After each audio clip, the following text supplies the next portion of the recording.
What's up and welcome back to Cleats to Whistle podcast. I am Brad Valdez and today is episode 12. Dead period is over and we are here with Brock Roberts, the head football coach here at North Oldham High School. And welcome to the podcast, man. Hey, I appreciate you having me, man. I'm like a kid on Christmas, first day back, dead period's over, so very excited to be on the show today. I want to get the hard questions out of the way first. This guy has a hill that he's standing on, and he says Chipotle is better than Qdoba, Saucerios, Moe's, man. Hey, let's just hear your thoughts on this. Stand on that hill, defend it. I'm a big Chipotle guy. My wife and I, and some of my friends, we always go back and forth, and debate. I know there's a lot of Qdoba guys, and they always say that the free guacamole sets them apart. But I think Chipotle is head and shoulders above the rest for sure. There it is. Make sure you guys comment down below. What are you Chipotle, Qdoba, Moe's, Saucerias? Hey, you put it down. Big Chipotle guy right here. I'm very generic though. My order is very simple. Rice, chicken, some cheese, a little bit of lettuce, and some salsa, and that's all I need. I'm good to go. There we go. So, man, welcome to the podcast. I'm very excited. We are here on the campus. We actually can't shoot on the field because they're actually getting the new turf put in. Yes, sir. They're actually working as we speak. Estimated should be done, mid to late August. But we're very excited. New facilities, upgrading the facilities. Getting all new turf, just renovated the weight room, beautiful weight room, all new racks. So they just put a little bit of turf in our weight room so we can do some indoor stuff. So very excited. Great time to be a Mustang for sure. Let's go, man. I'm very excited, man. We just been talking off camera, man. And this guy, he's juiced. He's ready to roll. And with that being said, man, this isn't your first stint as a head coach. Correct. Okay, and where were you at before you were here? So I've spent a total of 8 years as an assistant at Martha Lane Collins, and I was also 2 years as a head coach at Eminence, which is my alma mater. So I was at Collins. I left to go be the head coach at Eminence for 2 years, and then I returned to Collins back as an assistant again. Okay, and with this job, man, is this a traditional football school? So I don't think across the state, when people hear North Oldham, I don't think that football is usually associated with that. I don't think that they've had a lot of success lately in football. I know in 2014 they went to the semis, semi-state. They lost on a fluke play to Owensboro. But other than that, there haven't been a lot of success. They haven't had a winning season since that 2014 season. Last year they won 5 games, which was the most games they've won since 2014. The previous coach Jamie Brown, he was here the last 2 years. He's done a phenomenal job trying to right the train, get it back on the right tracks, and now hopefully we can continue that success and take it to some new heights. Yes, and actually I've seen you on a couple pods, and I was like, man, I got to get this guy on just to build, community awareness for your program, man, and. Is there anything that you want to promote as in fundraisers or anything that you can get out to the people that can help support your program? Well, I will say we live in a very this school is built in a very successful area. Goshen is, everyone knows that it's a rich community. But I will say that we need a lot of community support. We're looking for new uniforms. It's very expensive to run a football program.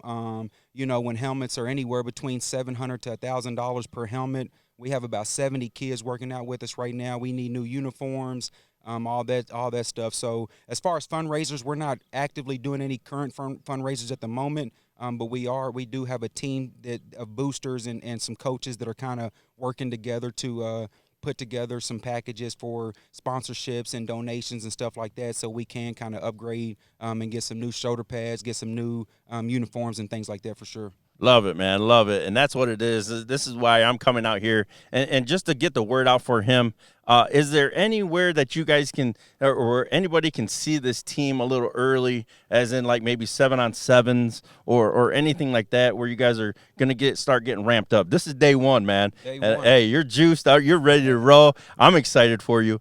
But where can they catch you guys? You know what I mean? If they want to see you guys a little early. Yep. All right. So we're going to the so Atherton Coach Anthony White over at Atherton's hosting a 7-on-7 this Saturday, July 15th. That starts at 10 a.m. over at Atherton. We'll be there. The next Saturday, July the 22nd, we're actually traveling to EKU. They have about 80 plus teams in a 7-on-7 tournament. EKU also starts at 10 a.m. So we'll be traveling there. And then July the 27th, it's a Thursday. Thursday evening, we're actually going back to my old stomping grounds at Collins, and we're just doing a little 4-team 7-on-7 with Collins, Western Hills, and Frankfurt High. So that's your chance to kind of check us out over the next 3 weeks. The following week, the following Friday, which is August the 4th, is our first scrimmage against Atherton as well. So we'll be back scrimmaging Coach White and the Ravens over at Atherton as a first full scrimmage. Nice, nice. So yes, go. Make sure you go and support these guys and support the schools that are. You know what I mean? You guys are. Are you guys young or are you guys a little veteran? Yeah, so I think that's one of the things that brings a lot of excitement for me and for our team and for our staff is the fact that we do have quite a bit. We do have a nice nucleus, a good core coming back. We return our starting quarterback, who's a 3-year starter. He'll be a senior this year. He's the all-time leading passer in school history. We return our Mike linebacker, who led the team in tackles last year with 140 plus tackles. 4 of the 5 starting offensive linemen are back. So we have a nice core, a good group of guys who are eager to get this thing back onto the winning side of things. And they've been working hard in the offseason, and hopefully we can put it all together and have some success this year. But to answer your question, we are young. Don't get me wrong. We have a lot of young pieces that we're also going to rely on. Okay. But we do have some nice older leadership coming back as well. Okay, cool. Yes, I'm very pumped up for you, man.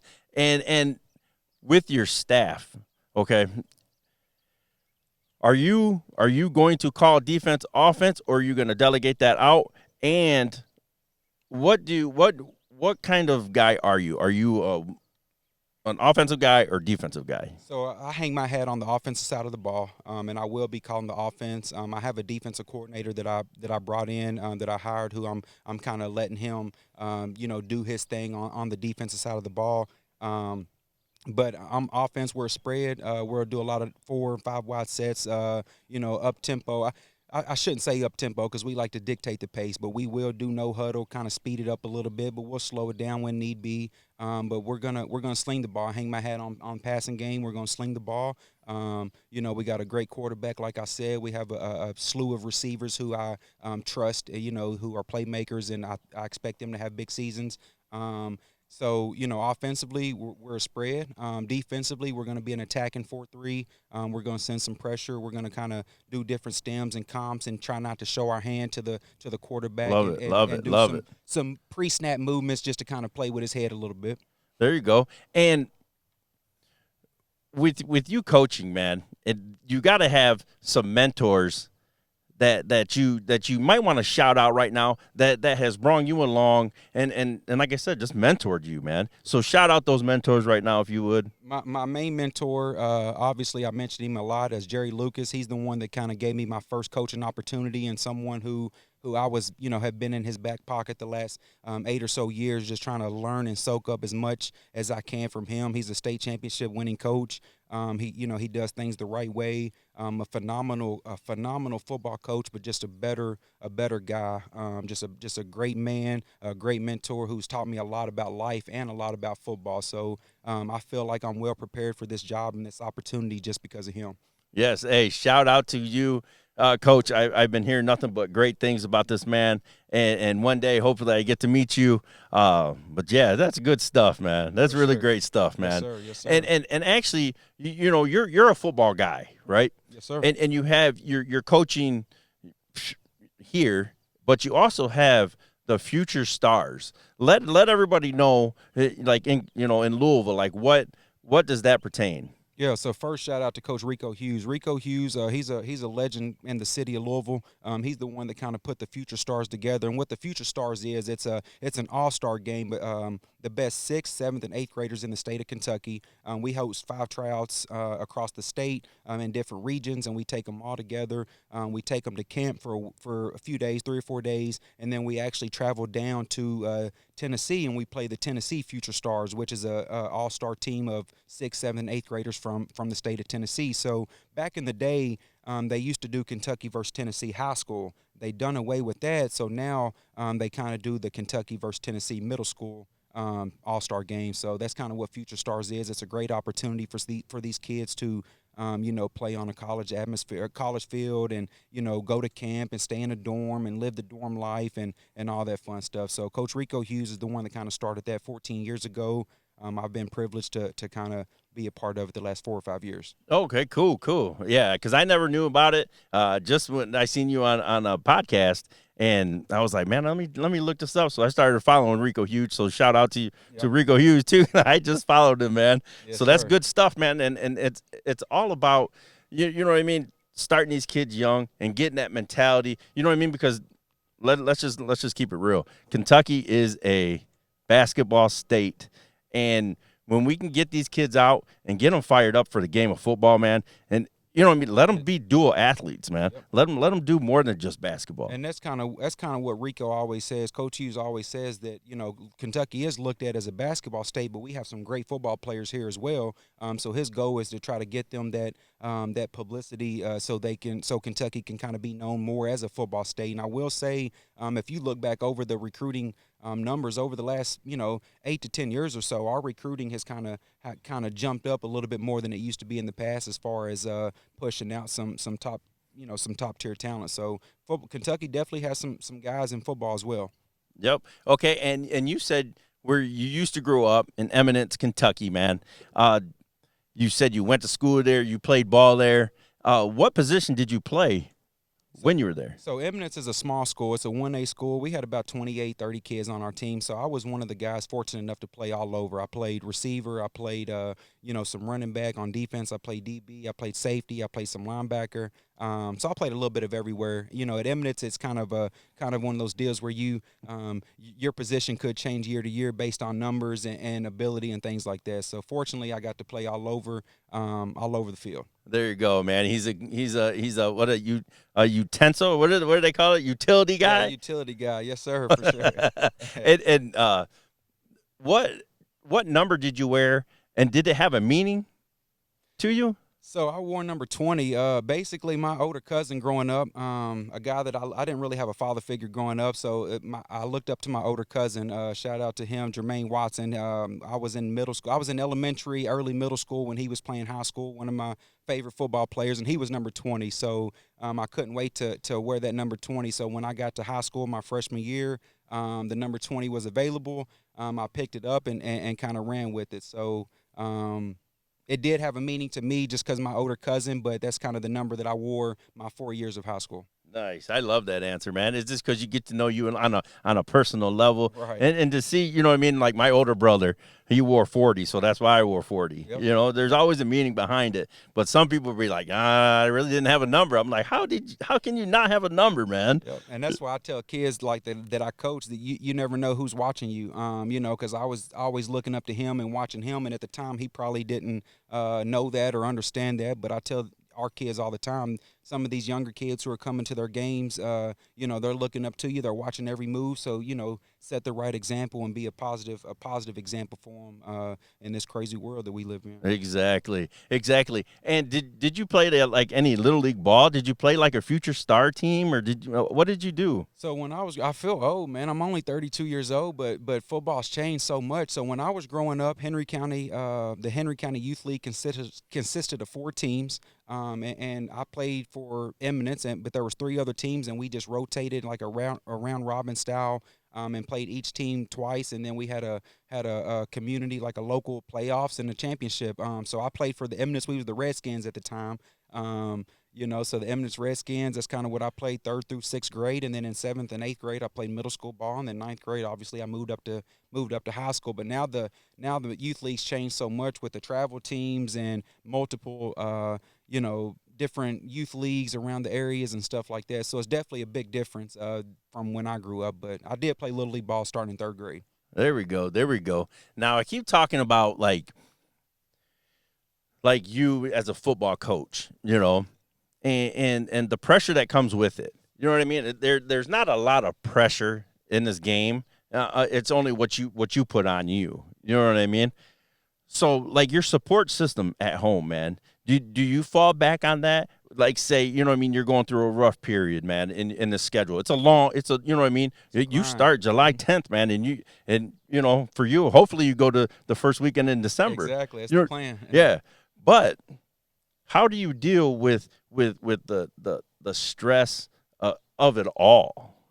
Yeah, so I have an amazing wife who supports my dreams. She kind of knew what she signed up for. She's a sports fanatic as well, so she kind of knows what the work it takes. That we put in, but so she supports me when I'm having those rough days. But honestly, what I say, man, is I try to just rely on her and take time when I can on the weekends to decompress as much as possible. I dedicate one day on the week. I know a lot of coaches, they kind of spend all weekend as well doing football related stuff, but I try to dedicate at least one day on the weekend. Either usually it's Sundays where I do no football related activities. Now we'll have our coaches meetings on Sundays for an hour and a half or so, but other than that, Sundays is family time, and I kind of just decompress, take off football. I watch NFL, but we'll have a family meal on Sundays. We go to church and things like that. So Sundays are usually other outside of our coaches meetings. Sundays my day off, my decompressed time, kind of gearing up for the week and just spending time with my family and my two young daughters. But thankfully, I got a supportive wife who kind of knows that this is my love for the game and who supports me and lets me work.